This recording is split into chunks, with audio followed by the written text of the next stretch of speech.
Here we are again, everybody. Welcome back to the Square the Circle music channel. We're talking about circles and squares again tonight, just like the doctor ordered. Tonight's going to be a really super fun show because I'm talking about something that I really cherish and really love and really adore quite a bit. And I've been working up this list for a while. It's been difficult for me to pick and choose through all my stuff and kind of create this list um, to its best quality, to what it really means to me. And so tonight we're talking about heavy music. We're talking about metal tonight. Um, like I said, I'm a really big fan of metal. Of course, I forgot to put on my outfit for this episode, so please forgive me. I didn't wear my blue neckerchief and my jean jacket with patches all over it, and I forgot all my cool tattoos and all that. So I don't mean to be condescending and shitty. I'm I'm one of those dudes that's very obviously like, I'm a fan of metal. I really am. I love the fuck out of metal, but I'm not a metal as a way of life type of person, if you know what I mean. Like I said, I don't want to be shitty and condescending, but a lot of those dudes and dudettes that I talk to and meet and confront on the streets and stuff, they seemingly have, a lust, a bloodlust for all things metal. So much so to the point to where it's like obnoxious, and they really don't know anything about, the musical genre in a sense, and they don't really know much about anything. Honestly, it's just another thing that's fucking cool. Another thing it's cool to do. It's fun to dress up. It's fun to play a part, be a part of a group of people, and be part of a crowd. And I get that. That's cool and all. So I come from a place. I come from Eugene, Oregon, where there's just a lot of that mentality, and there always has been for decades. Just these kind of like dipshit metalheads, metal as a way of life, kind of like don't really listen to anything else, don't really give anything else a chance. They listen to a lot of garbage. There's a fuck ton of garbage metal out there. There always has been. Ever since right around 1997, 98, right? Am I right, folks? And it's the same for every genre, I'm sure. But I'll stop picking on folks. Because we all love metal music. It's hard rock and heavy metal. It's just something it gets in you when you're young, and it just doesn't let go. And so, throughout the years, people who have been listeners to hard rock and heavy metal for a lifetime, they kind of understand like there's bits and pieces that you kind of want to filter through the bullshit and like really cherish and savor the ones that are worth their weight in gold, so to speak. So I'm not saying that my opinion is any shinier than anyone else's, but I picked out 10 out of my collection tonight. So we're doing another kind of 10 list here. I'm not ranking them. I don't like doing ranking most of the time. So I didn't rank them. They just, all 10 of them mean a fuck ton to me. They have a lot of meaning and a lot of get a lot of good feels from these. So I'm just going to get right into it. Here's 10 of my favorite heavy albums, metal albums. So first on the list, this is a bit of a, I wouldn't say a novelty. That's not fair. It's not fair to call something a novelty because, in my opinion, this was a huge part of the process and a huge part of the beginning, the prototype to what metal would become. And of course, everyone speaks of all those great bands, Black Sabbath and Coven and just all that stuff that was going on. And these guys, in my opinion, are a huge part of that. And I just particularly like it a lot more than a lot of that stuff, believe it or not. The band called Dust, Hard Attack being the album, 1972. The guys who wrote this stuff, I think they're a fucking power trio, right? Kenny Aronson, the name always comes right to the top of my head because my name's Aaron. But Richie Wise, that's his name. So being the singer, the primary music writer, guitar player. Kenny Aronson plays bass, drummer by the name of Mark Bell. Dudes are just, it's really, really, really great. And I really appreciate and love it so much too because they really, they weren't professing to be any kind of like gods of like heavy music. Like they were, there's bits and pieces on here that are, blues and R&B inspired. Like there's a whole bit like on the B side, I can't remember what it's called. Maybe it's the I've Been Thinking song where I've heard that, like there's ballads on here still. This is the 70s, the early 70s, so they're still singing power ballads. And but just kind of like the end track on both the A side and the B side, it's just like, everything's hyper dark, very dark themes, primarily talking about death and suicide. The final track on the album is just called Suicide, and my favorite being the Learning to Die track on the end of the A side. So, you can see where, the dudes of the 90s, the 80s and 90s, the thrash metal and stuff like that was coming out of the mid 80s, Metallica, Megadeth, and all that would soon to ensue. You can see where they get a lot of their gems from, and I don't know what he's talking about. Something about leaving all their shiny jewels behind, or whatever that whole song. It's so fucking great. It's just great. Of course, I immediately latch on to stuff like this. When I first saw this album, probably, I don't know, maybe even younger than high school age, because you're drawn to this gorgeous art. And of course, we all love and know of Frank Frazetta. This is Frank Frazetta art, very, very famous. So, yeah, that's one thing that just kind of like gets you, right off the bat, and you're sold. And this is just a phenomenal spin from beginning to end. Prototype of metal music to come, and we're all better people because of these guys and this album. So I definitely wanted to add this to my 10 list of favorite metal albums because I still spin the shit out of this. I think it's fucking great, and I'll always love it dearly. So yes, Dust, Heart Attack, 1972. All right. Moving along with some more recent stuff. This is actually, it's already shit. I can't believe this album's already almost pushing 15, 16 years old, something like that. I think this probably came out, I want to say 2008, 2009. This was my the first album for me of hearing these guys. I heard these guys, and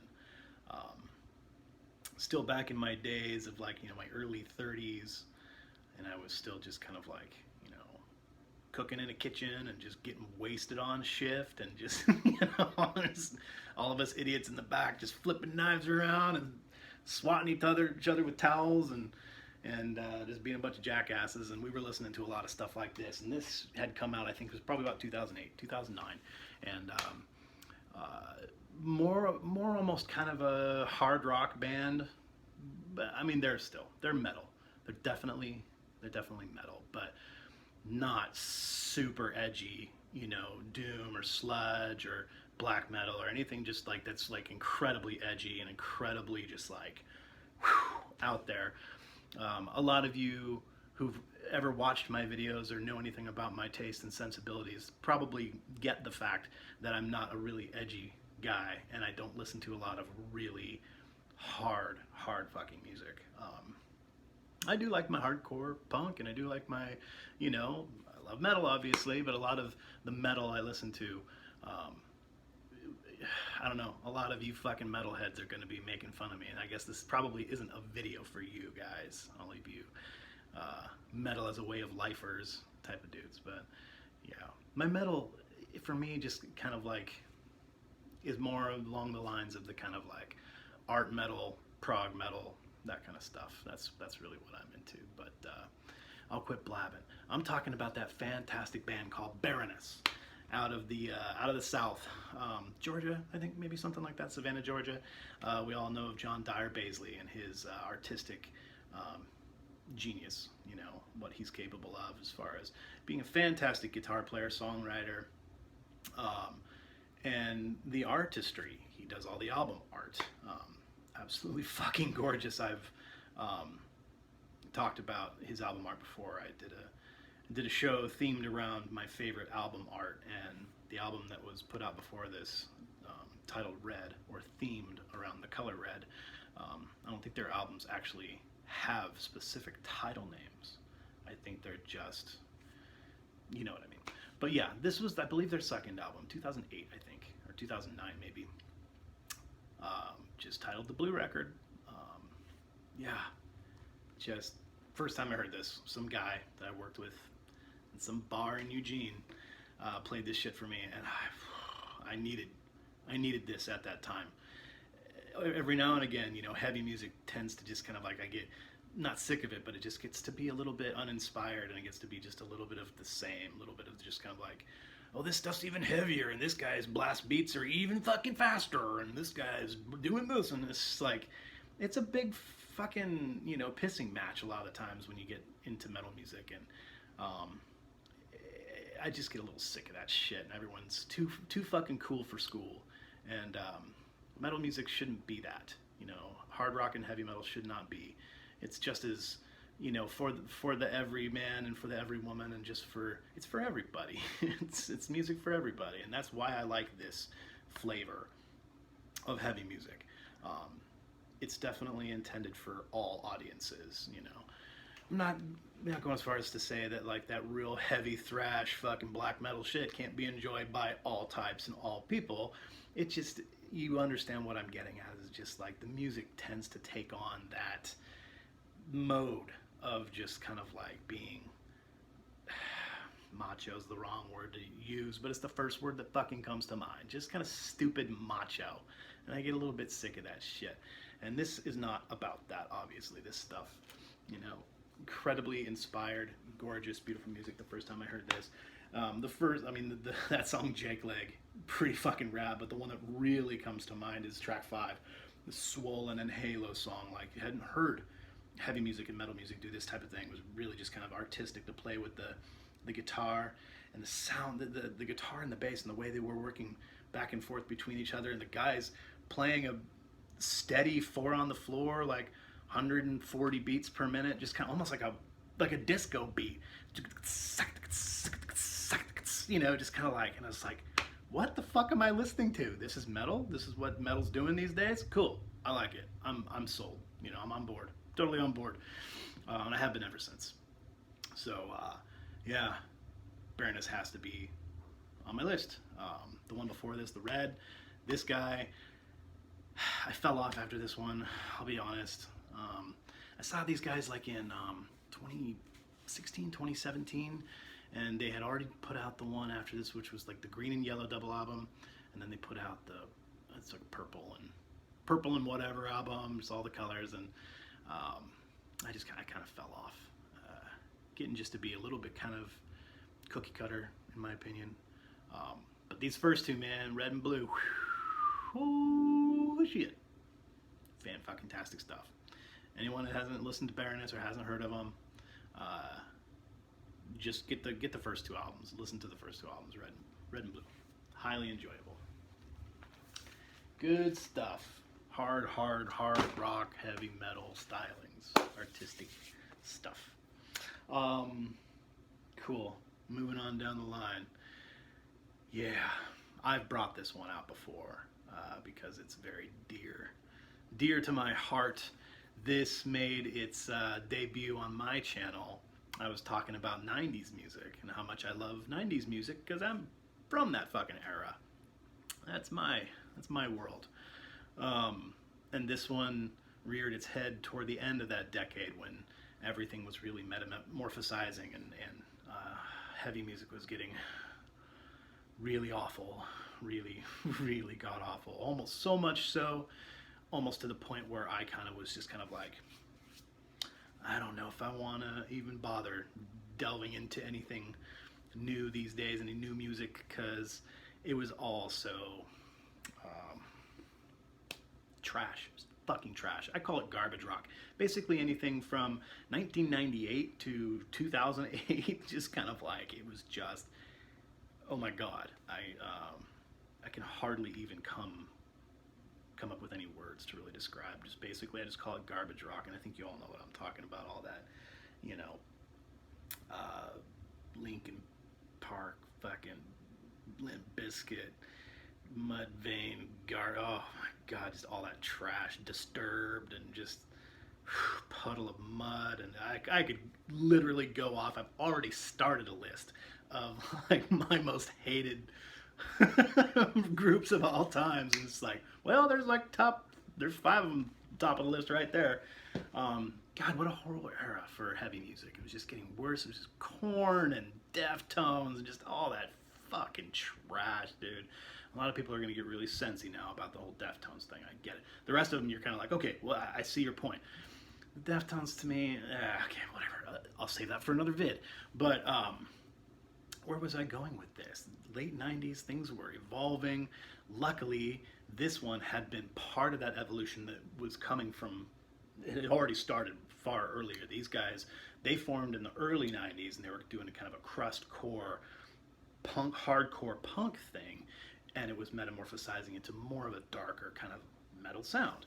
Of course, you probably all realize now I'm talking again about one of my very, very, very, very favorites, Neurosis. Neurosis, and this smash bang hit from 1998, Time of Grace. Sorry, Times of Grace? Yeah, Times of Grace. They have so many albums and so much they've done and so much magic that they've made, but this one just was always my favorite. This came out the year I graduated high school. It was introduced to me by a friend who opened my eyes to some heavier music with a different flavor, different kind of modus operandi, if you know what I mean. God, what to say about this stuff? Some of my favorite guitar playing, heavy metal guitar playing, between Steve Von Till, who's the kind of like, main creator of the narrative that Neurosis is, putting out to the world. But, the lyricist and guitar player, and the other guy, what was his name? Scott Kelly. I think Scott Kelly also equally as impressive. Vocal stylings kind of chimes in the background here and there, has the way more kind of like abrasive hardcore punk style voice, and his guitar playing equally as edgy, and the way they call and response and what they're doing is like, it's just amazing. This album, concocted by mastermind legend Steve Albini, was the one that recorded and mixed this masterpiece, and did just insane amounts of justice to it. All the experimental sounds you're getting out of this, they were really experimenting heavy with like tape loops, spoken word stuff in the background. I think Steve Von Till was involved in a lot of that spoken word. You can tell of his heavy influence, probably by Henry Rollins, Black Flag, hardcore stuff. So you're hearing all those like background sounds of like the dark poetry, but tape loops and tons heavy. There's a lot of synth on this album. They actually have two separate players that are involved in a lot of synthesizer effects and things and sounds going on this album that just like really gives it a really lush and thick and just sensory. Your senses are just being washed in blood. You know what I mean? Like, it's just too fucking good for words. I don't even know what else to really say about this besides the fact that, like I said, it's just probably one of my very favorites of all time, especially to come out of the 90s. Track listing, I could go on and on. My favorite, I'd have to say Under the Surface is probably my favorite track. It's, man, it's a really fucking amazing song. And on this, it's a double LP that I got here. This is a repress from sometime, I think, like in the mid to late 2000s that Relapse did. Really fucking awesome. It's like 200 gram vinyl. Really cool. You have on the second half of the album just like a really kind of thematic, dark place that they're going to. Obviously, some very serious loss that these individuals have experienced, a death or whatever happened in their lives. But you have the track called Descent, which is like kind of a funerary procession type piece. Bagpipe is involved, and you know, called Descent, and all you can kind of think about is the descent of a casket being lowered into the earth, and that's kind of how it makes you feel with the bagpipes. And then the bagpipes keep going in and out of like tonation, and you're like, oh, it's losing tone, and comes back into tone, and you're like, this is being manipulated by a synthesizer, and you have all these dark tones coming in and out with the synth, and just all these sound effects that are manipulating in it. So it kind of goes from a natural organic instrument sound to like this like ethereal, weird, dark, very just intense. And then there's like dark, brass instruments that go into it. You hear tinkles of piano, like the whole third and fourth disc. It's like from Descent, and then the track called Away. That whole thing, it's like a fucking 10-minute long ordeal of just this like cinematic, dark, poetic masterpiece. It's just beautiful. It's just beautiful. And then Slam Bang and title track Times of Grace. And Times of Grace is just an epic fucking amazing song. And then a quiet bit of like an instrumental kind of like spoken word end piece, The Road to Sovereignty, at the end. And this album is absolute genius, underwritten, never spoken of. I've rarely seen it on anybody's videos or lists of some of the best heavy music in the world ever. In my opinion, it's just some of the very, very best metal music ever created. So it's on my list of 10. Everybody needs to check this out. What's the name of that other album? Through Silver and Blood. Check that album out. Yeah, they're all fantastic, all throughout the mid to late 90s. And they kept making albums all the way up until the mid 2000s, I think. Steve Von Till now does like a bunch of ambient and spoken word, like kind of music now. Really cool, really interesting. Check that out, very poetic and awesome. So the way this album is too, it being even 20 plus years ago, and it's just like a dark, poetic drone, just dripping with that kind of drone ambient, dark atmospheric genius. So everybody check it out. Okay, moving along here. I'm talking a lot about these albums. You guys can tell I truly do love metal music. I don't have a whole ton of it in my collection because, like I said, I don't listen to heavy music just for the sake of just like having it around. It's like, yeah, I love fucking Iron Maiden. Yeah, I love Black Sabbath, and I love all that shit. But I don't buy the records. I don't need to. It's all over the radio. It's everywhere. It's all over dipshit's fucking jean jacket. You know what I mean? I can smell it. All I gotta do is walk down the streets of Eugene, and I can fucking hear, see, smell, and touch everyone's fucking, sensibilities and tastes on metal. And a lot of it's just fucking horse shit. So I'm not gonna be a dick. I'm just gonna keep going on here because this is just my opinion. Another one of those bands, in my opinion, kind of changed the face of metal music for the better. Thank God. This is kind of like what I was talking about with Neurosis. And yeah, metal was headed to some really trashy places, and these guys kind of like brought it back up for me, kind of brought it back out of the mire, and kind of like, a beam of light shines in through the clouds. It's like, oh, these guys exist, and this is, gonna keep metal plodding along. I'm talking about the band Mastodon and their insanely awesome fucking album from 2002 called Remission.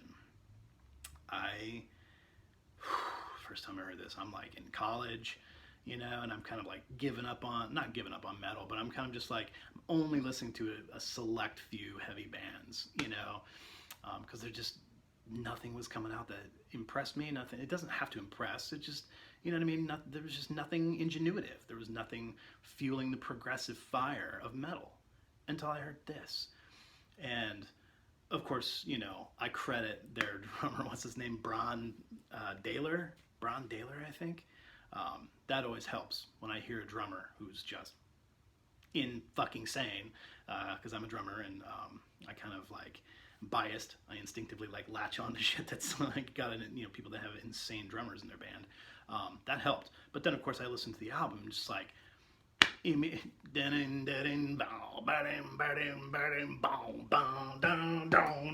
know, March of the Fire Ants, I think it's called, that fucking song. Oh, dude, I was hooked immediately.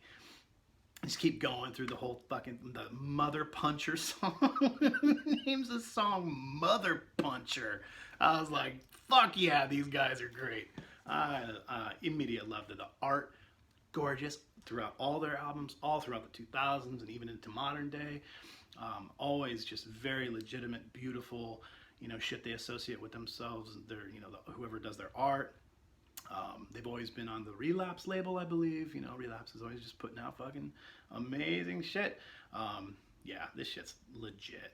I love what they were doing, just kind of like as you're listening, it's very edgy metal and like, you know, heavy singing and really just guttural, awesome shit. And it's like, oh, no one was really doing that in the early 2000s. It was just still, like I said, it was still so trashy, or it was like trying to be too artsy, or it was just trying to be too intricate and weird and math rocky, or I don't know.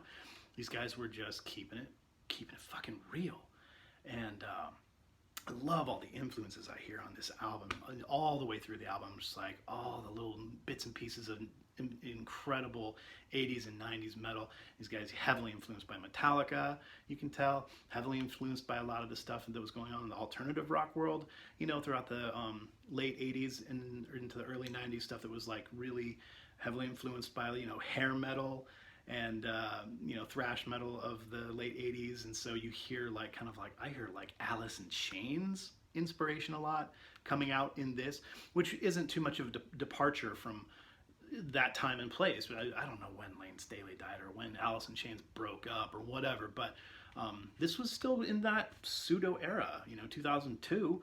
You know, we were only 4 or 5 years out from the actual 90s themselves, and so I'm pretty sure, you know, Alice in Chains was still, you know, Jerry Cantrell and those boys were still doing stuff. I hear a lot of that in here. The guitar stylings, the vocal stuff. Like toward the end, there's that kind of like a ballad piece. I can't remember what it's called. I'm not always the best fan. Don't always have all the tracks, you know, memorized, names of songs and people memorized. But toward the end, I want to say the second to last track, or the very last track. I mean, it's kind of like a ballad kind of a piece, and it totally is dripping with that yogurt in the mouth, you know, Lane Staley kind of Alice in Chains kind of thing, you know, from the 90s. I don't know. I'm not a hater of that. It's not, they weren't my favorite band from the 90s, but you know what I mean. You're catching my drift. These fucking guys, Mastodon, just kept going. They're still going. They're still putting out amazing shit. They've got to be in their fucking 50s. Just killing it. Super awesome band. Definitely had to be on my 10 favorite of the metal. So thank goodness for these guys. Keeping heavy metal legit. Yep. All right. A lot of you metalheads are kind of like, man, this guy's a moron. Get this guy out of here. Turn the channel off. Whatever, man. I don't care. At all. It's just my opinion, man. It's my opinion. This will make you guys happy. This will make all you black shirt wearing guys, this will make you happy. Polish your patches. Here we go. Of course, Master of Puppets had to be on there. You know, this, Ride the Lightning, half their albums are really, really fucking incredible. The other half of their albums are absolute fucking garbage. But, man, the early stuff, I can't put it down. I just can't put it down. And Justice for All, and, you know, Kill 'Em All, Ride the Lightning, they're all fantastic. This one's my favorite. Talk about take me back to like 1993, playing paintball every summer, you know, putting this fucking shit on the first 2 tracks. I mean, Battery and the title track, like game fucking over. This was uh, this was my saving grace. This was like I could put this on and like play that. You know, you could put these guys on and you could play that part for your mom or your dad. That part where they get really instrumental and soft and symphonic and in like the classical guitar that Kirk Hammett was capable of, and the soft, you know, do dee da do da do do dee ba ba. Hey mom, check this out. This is that band Metallica that everyone thinks are devil worshippers, and that your son's going to get lost and start carving his arms up. And yeah, this is that band. They're really beautiful, and they're really, oh really? I like these guys. They seem like nice young men. Yeah, so this was the saving grace for for me, and my mother didn't totally ignore what I was doing, but she knew that rock and roll wasn't gonna kill me. So, oh, this album, dude, holy shit, it just doesn't. Orion, yeah, this is it. Sanitarium. I don't know, man. There's nothing. There's nothing to say. There's just nothing to say. Um, this, you know, I'm a drummer by trade, but I also, you know, I fuck around with the guitar.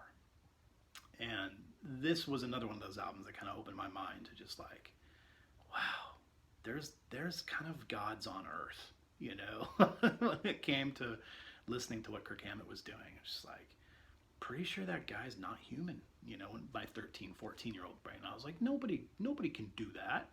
How the hell does he do that? Yeah. Legends. They will forever remain legends. And this one just happens to be my favorite of theirs. And always will be. Seminal. You know what I mean? The art. Remember seeing this for the first time when you were a kid and you're just like totally entranced. Like, should I be looking at that? Is it okay to look at that? Is it okay to think that that is really fucking cool? You know? It's just awesome. Yeah. Legendary status, piece of history right there. So the world is a better place because of Metallica and because of specifically that album. So Master of Puppets Forever, what, like 98, or excuse me, 84, 5? When did they put this out? 86. Ride the Lightning was 85. Killing All was 84, I think, right? Yeah, pretty amazing. Okay. Here comes the eye rolls. Everybody all at once. Ready? Get ready. 1, 3. 1, 2, 3. And roll your eyes. Yes, of course. I'm bringing out Tool because they're one of my favorite bands of all time. And they're absolute geniuses of heavy music. Call it what you will. Metal, art rock, art metal, progressive rock. I don't care what you call it. It's heavy as fuck. It's absolutely amazing. There's no denying this album. Any of you people want to try to deny this album? You're crazy. You're absolutely crazy. The insane prowess of the triad. I'm talking about Justin Chancellor, Danny Carey, and Adam Jones. The three magical music makers. Adam Jones does all the songwriting, and the other guys put their indelible genius lickety split on that, and absolute genius. It is magic with a K. Magic with a K. It's magic what they do. And of course, Maynard James Keenan, the pretentious wizard himself. Everyone can talk shit forever. The guy's vocal stylings are unique. They are unstoppable. And I mean, what else can I say? I've said it before. I wouldn't say they are responsible for creating a genre. That I believe they're just responsible of copywriting a specific sound and style that forever will echo through the halls of metal music, but it will never be tampered with, and it will never be fucked with, and it will never be lifted. It will never be stolen. You can't do it. These guys have become, what's the word I'm looking for? They've just become, yeah, like pseudo kind of like demigods. Like you can't, you won't ever be able to steal from these guys what they've done. Um, there will be cover bands pretty soon. I'm sure there probably already is. But it's just that type of thing. Like it's like you just shouldn't be on stage trying to play these guys' music. I don't think anyone will ever be able to achieve it properly. I really don't think anyone will. This album is just, it's their best, in my opinion. 2006, I believe, 10,000 Days. From beginning to end, it just, I don't know, it reads like a novel, like a masterpiece. The opening track of Vicarious, you can't deny that song, and it's catchy, just prowess. It's powerhouse of a song. Jambi, the song Jambi. That's what I'm talking about. That shit. Anyone that wants to sit back and say, "Oh, Tool's not really a metal band," fuck you. Listen to Jambi. Fucking 10 minutes of just. I mean, fucking insane what he's doing with that weird ass hammer-on pattern. I don't know how he even achieves it. His long ass alien fingers, you know, and what he's doing. Wow, that part in the middle when it stops and just goes, boom, Justin Chancellor,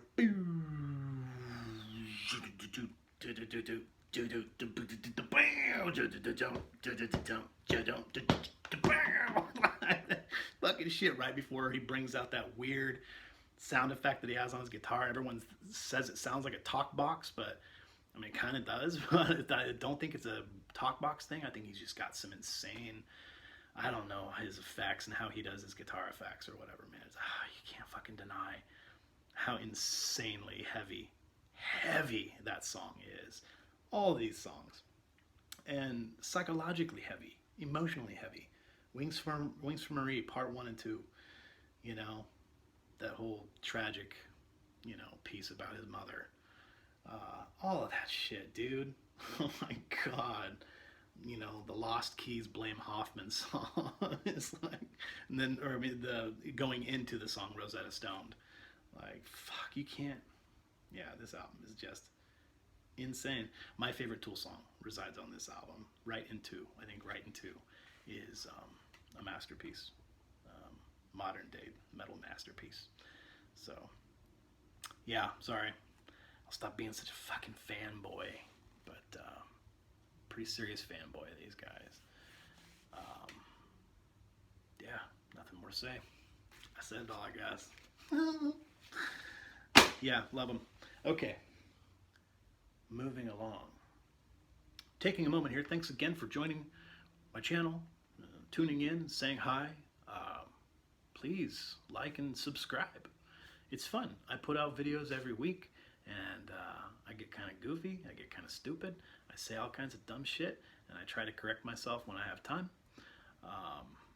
Yeah, so thanks again, everybody, for the support. It's always fun. Once again, if you're just now tuning in, we're talking about heavy music, metal music, 10 of my favorites. This one kind of a more recent discovery of mine. Only ran into this probably 2 years ago, maybe. Immediately saw the cover art and was like, oh my god, I love that guy. So the music's got to be awesome. Insanely fucking cool. I think he's Polish. Yeah, he was Polish. I believe he's dead now. Visual artist from Poland. Lived and created art all through, you know, was born and raised in the intensely nightmarish and horrific scene that was the Eastern Front in World War II, Poland in the late 30s. And grew up in that era, and somehow I think he managed to survive and became a refugee somewhere in Central Europe, and survived with the ability to be able to pursue art and put all of the crazy shit he experienced and stuff that was residing in his soul and his mind and behind his mind's eye, and put it to art, put it on canvas. Also an incredible photographer. I'm talking about the insanely amazing visual artist named Zadislaw Baczynski. It's hard to pronounce. I think he's Polish. I think he was Polish. Zadislaw Baczynski, and his series of amazing imagery. He's done tons and tons of work. And it graces this absolutely stunningly beautiful as the art that graces the cover. Yes, the band called Bellwitch, album called Mirror Reaper.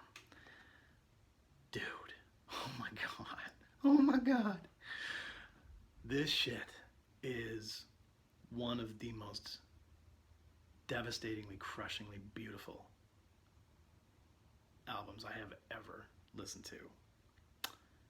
It damn near is, I'm not gonna say it's not a metal album, but I'm saying it's so much. It's damn near just kind of like a dark drone ambient synth masterpiece. I don't know, man. There's so much on here. It's like a three-part. It's a three-part saga. I can't even, dude. I'm gonna have such a hard time describing any of this shit.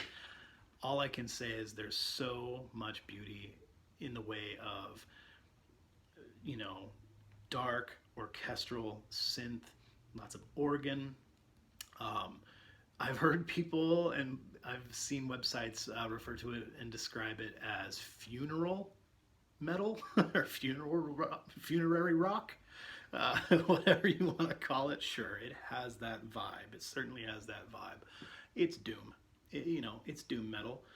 But like I said, just a huge flavor of the dark synth drone. Big guitar, big bass, sure, but the bass rattle matches with just kind of like the organ and the crazy dark synth shit, the atmospheric stuff that's just surrounding you when you put this on. It is a journey. You cannot just be like the wayward kind of like listener to this, and like this shit is enthralling, and it's absolutely immersive and just absolutely absorbs you. I mean, look at this art. You know what I mean? It's not a gruesome, dark nightmare of an album, though. It's it's absolute beauty. There's times when the vocal stylings are almost kind of impish. I wouldn't say whimsical, but just like impish. Like I feel like I'm just kind of like on almost kind of a dark mushroom, psychedelic experience when I listen to this album. It's so fucking good, guys. Oh my god. It's, sonic poetry, absolute elation. Anyone that loves the heavy stuff, obviously you wouldn't be watching this if you didn't like heavy metal music. This isn't for the wayward, like I said, the wayward listener who's just kind of like, man, I really just like, I'm really just an Iron Maiden kind of guy. This probably isn't gonna be for you. This isn't this wasn't inspired by hair metal. This wasn't, this isn't a guitar riff. This isn't a riff rock album. There's no riffage on this album whatsoever. It's sheerly atmospheric, very mood oriented, and that's the type of metal that I love. The stuff that's progressive by nature, artistic, moody, and I automatically just kind of like latch right onto this kind of stuff. It's just, like I said, it's a thing of beauty.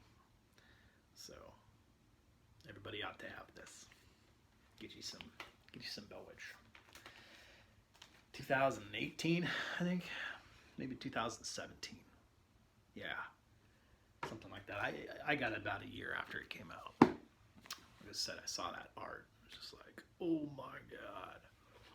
doing some amazing things, with the gifts they've been given. So, okay, man, my brain is just melting. There's so much in this music that this is like, you know, you've all seen me get all goo-ga and talk about progressive rock and all those, nerd bands and all that stuff that I love so much. I feel just as, you know, just as much for this music, this genre of music too. So there's a lot in it. There's a lot in it, a lot of feeling, a lot of emotion, a lot of artistry, and just there's so much goodness out there. Some people just listen to such such trash when they listen to metal sometimes, but whatever. Here's a band that I've also brought up before, and a lot of people might get a little bit confused with me. Most people lump them into the category of punk. They're a punk band because of the heavy political stuff they talk and sing about, and the stuff that they involve themselves with on a personal level, like in the members of the band and what they're doing, political platform and revolutionary shit that they do. Yeah, when I listen to this band, they feel like a fucking metal band to me. So the kind of the hardcore punk mixed with that thrash sound, it's just kind of like, it just it reads like a metal novel to me. Talking about the band Refused, out of Sweden. This was their big smash, their big hit, 1998, The Shape of Punk to Come. Of course, right there, even in the title, everyone says, okay, well, they're a punk band. I say, nope, they're a metal band who are punk as fuck. Yeah, holy shit, I can't say a lot about these guys. Just insane thrash. It's the rhythmic insanity of it all that gets me for these guys, and their singer and the way he just like is approaching his artistry and what he's doing, and just kind of like so mean, like a ferocious fucking Wolverine ripping the face off of this rock and roll music, the intent and the fervor and just the fire that is presented with what he does, and what the other guys, the players in the band do too, man. Their drummer is one of my favorite fucking drummers of all time. Insanely, incredibly ingenuitive, very different, very cool. Doesn't play like a punk drummer. We're not talking about this isn't fast, steady beats like what you think of when you think of punk rock music. You just think of that real fast, upbeat, everything's up tempo, skate rock, pop punk of the '90s, and this and that. Like, no, it's not. That's not this. This is hardcore punk mix. It's just basically metal, thrash. Just fucking insanity, dude. Insanity. It's super great, but it's very cohesive. Like, there's, you can bang your head to it and tap your toe to it, and it's like you can sing along to it. You actually really can. He's singing in English, so. A lot of people, this is basically the first and maybe the only song a lot of people have ever heard, but this song called The Deadly Rhythm. I'm going to kind of disseminate it a little bit because it's my favorite track on the album, and it's like the one that people are most familiar with from this album. But it starts out with like, a funny recording of just kind of like this bebop jazz, some saxophone, boop boop boop boop boop boop, and ba-da, shagan, and then it goes into just like the rhythm and what they're doing. It's like it's a jazz song. It's a fucking jazz song, and they're playing it to thrash metal insanity. And the way the rhythm presents itself is anyone who's a musician themselves, or maybe even a percussionist, you'll get what I'm talking about. They're playing the blues riff, which is that shuffle, bum bum bum bum bum bum bum da da da, but they're not playing it to the beat. They're playing it as a triplet. In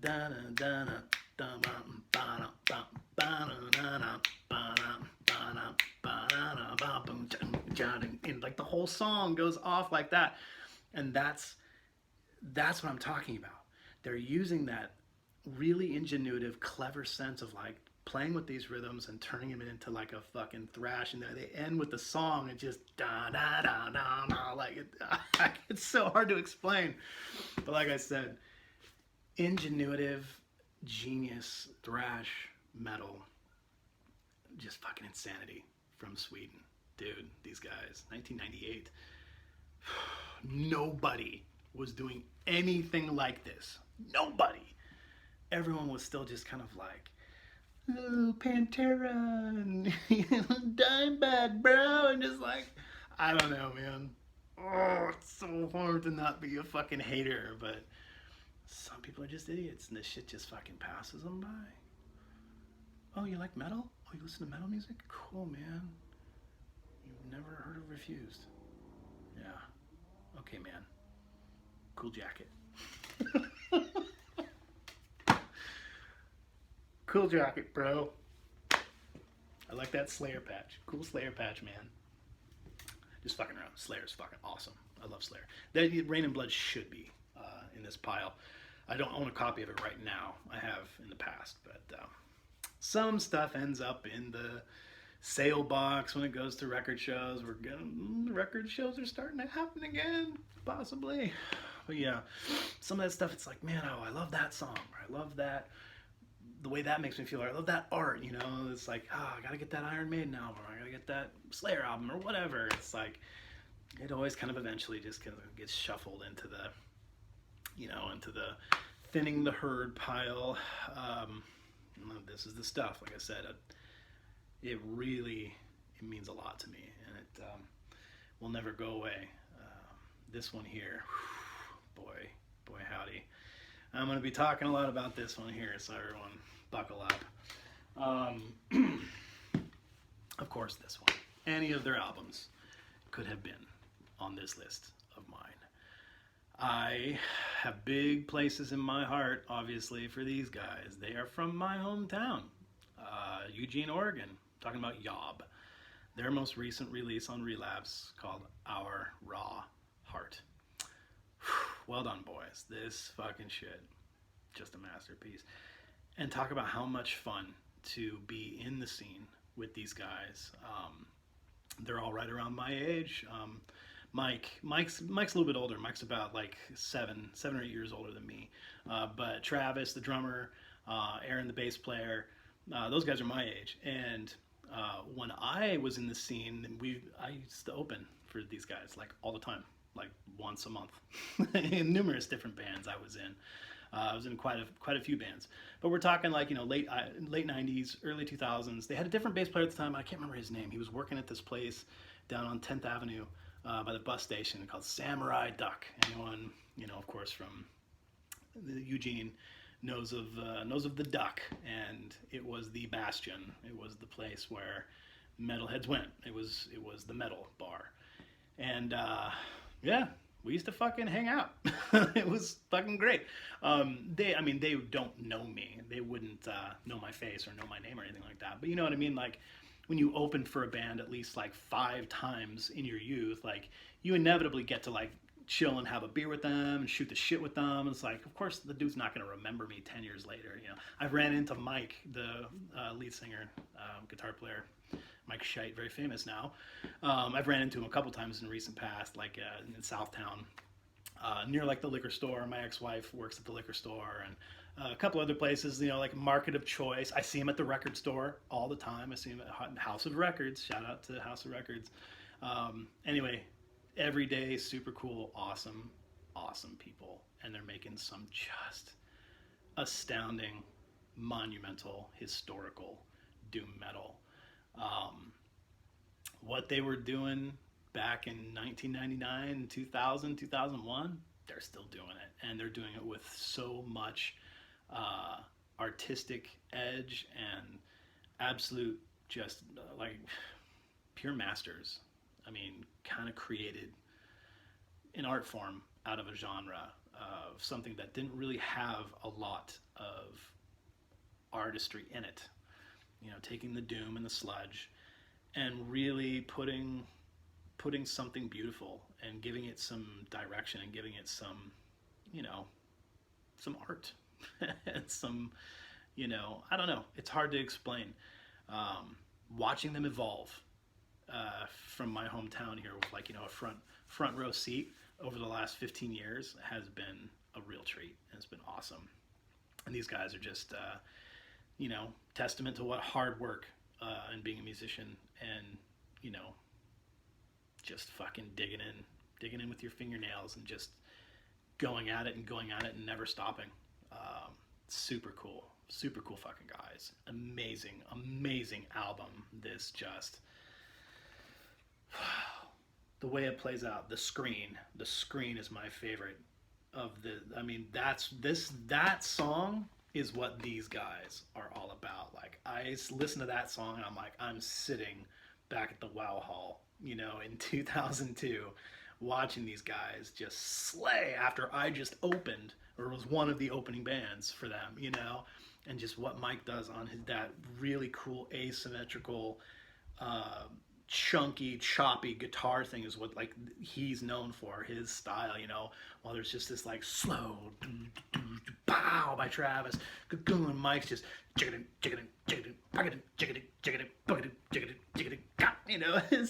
it's so fucking ingenuitive and awesome. His guitar sound and what he's doing with his vocal stylings, this one especially, his vocals are just, he has matured. So that sounds shitty to say, he's always been a great singer, but I mean his vocal stylings have really found themselves, and he's found them, and it's matured so much. I get just huge vibes, Chris Cornell from this, you know what I mean, like really just beautiful, iconic kind of vibrato and what he's doing, and just is really channeling that style of what we all grew up on in the 90s in the Pacific Northwest. I mean, we all just idolized that man and that style and what, the stuff that was going on.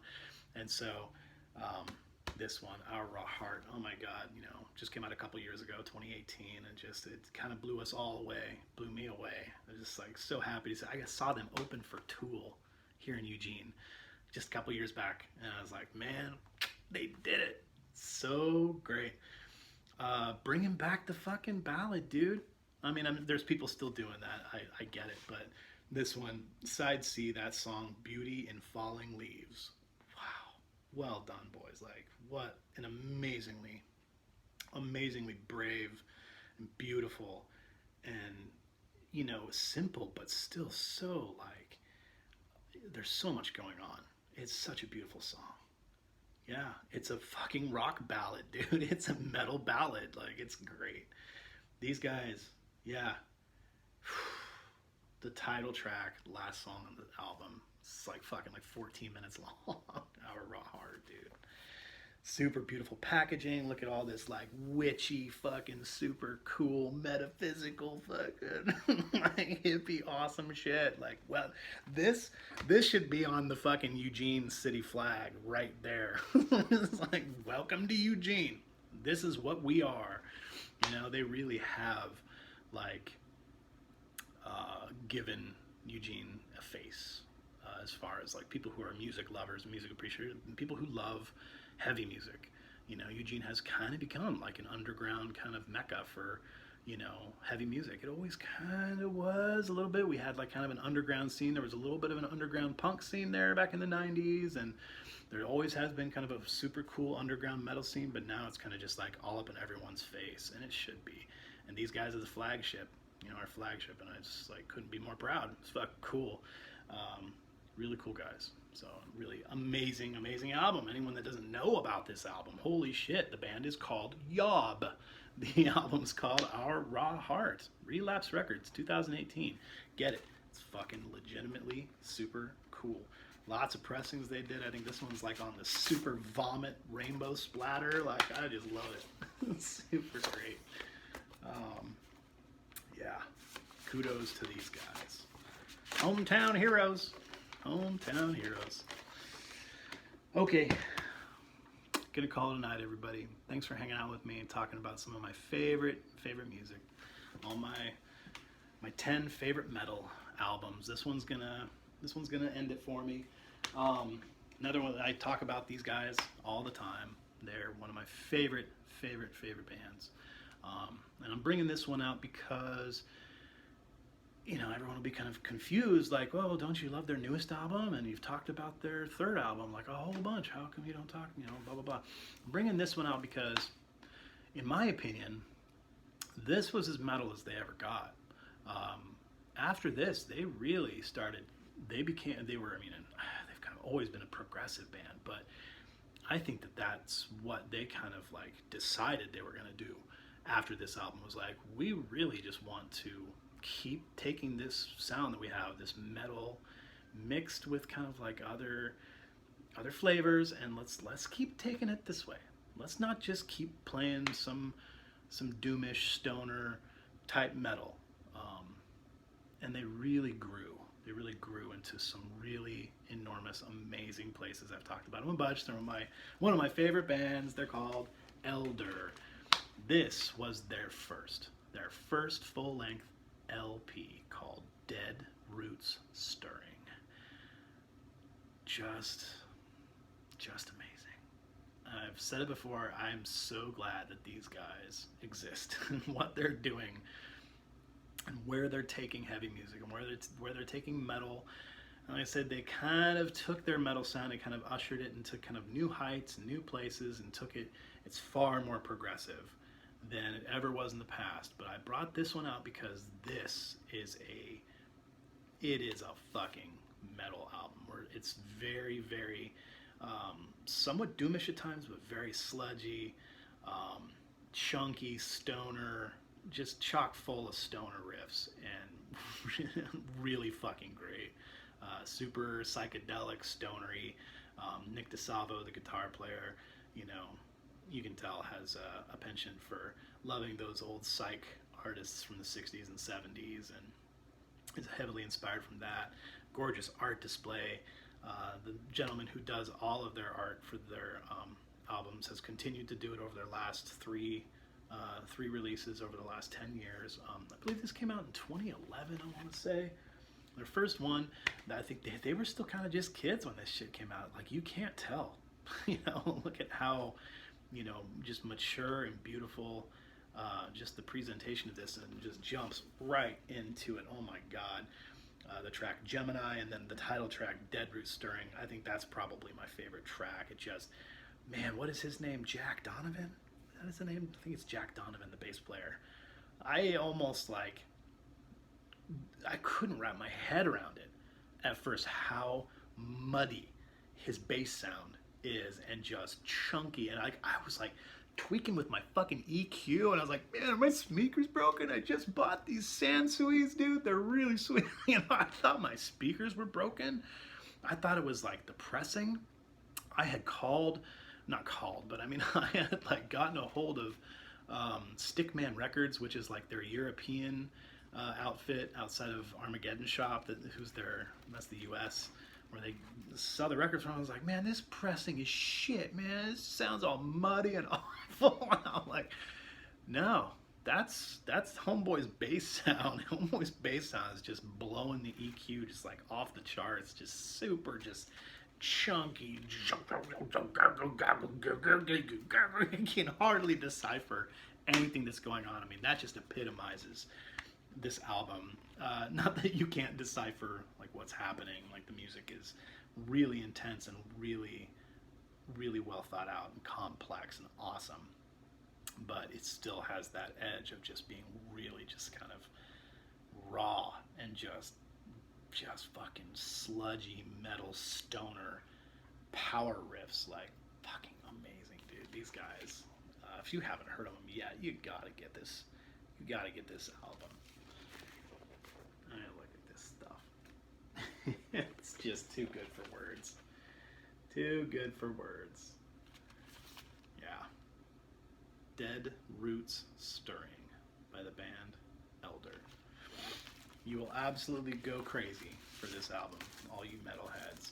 And then stick around for the journey, because they get wicked crazy cool. They go to some really fun, progressive, dark, sludgy places, and it's always just salt and pepper with, you know, really super fun moments, tasty guitar licks, riffage, super awesome stony spacey riffage, brah.